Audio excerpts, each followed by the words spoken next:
नहीं, आज हम स्टार्ट कर रहे हैं 1.4 एक्सरसाइज।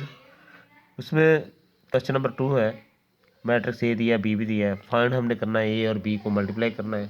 और हमारे पास जो ए बी का आंसर आता है वो बी ए का भी क्या वही आता है या कुछ और आता है, या बी ए मल्टीप्लाई हो सकता है या नहीं हो सकता है। ये दो पार्ट दिए हुए, हम ए और बी का मल्टीप्लाई करने लगे हैं। तो मल्टीपल का तरीकाकार ये होता है कि पहले मैट्रिक्स की रो होती है और दूसरे मैट्रिक्स का कॉलम होगा।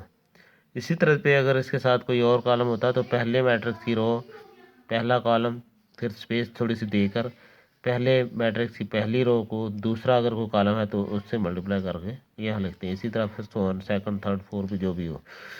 अब ये हमारे पास 3 है, ये 6 है, इसको हम मल्टीप्लाई करते हैं, 6 3 आर 18 आ जाएगा। 0 को हम 5 से मल्टीप्लाई करेंगे तो प्लस की साइन लगेगी, 0 को 5 से मल्टीप्लाई करेंगे तो 0 बन जाएगा।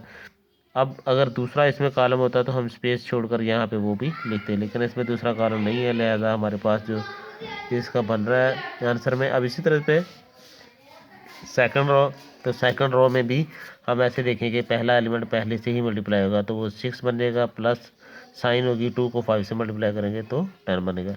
अब हम इनको सॉल्व कर लेते हैं। हमारे पास सॉल्व करने के बाद 18 है, उसमें 0 ऐड कर लेते हैं तो 18 ही होगा, और -6 में 10 ऐड उसमें करते हैं तो 4 प्लस का बच जाता है। तो ये आ रहा है ए बी के इक्वल आ रहा है, तो इसका आंसर ये आ रहा है।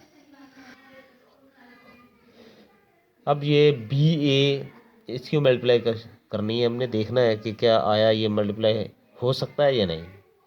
अब मैं बात कर रहा था कि अगर हमारे पास फर्स्ट कॉलम के अंदर, रो के अंदर देखें फर्स्ट रो में कितने एलिमेंट हैं। अब फर्स्ट रो में तो 1 एलिमेंट है। जब हम कॉलम में जाएंगे तो हमारे पास ये कॉलम दूसरे मैट्रिक्स के अंदर जो है उसमें तो 2 एलिमेंट हैं।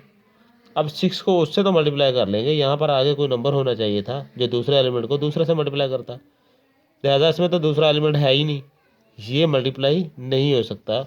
इसलिए हम कहेंगे नॉट पॉसिबल, नॉट इम्पॉसिबल लिखेंगे, नो इम्पॉसिबल लिख दें, जो मर्जी लिखते हैं।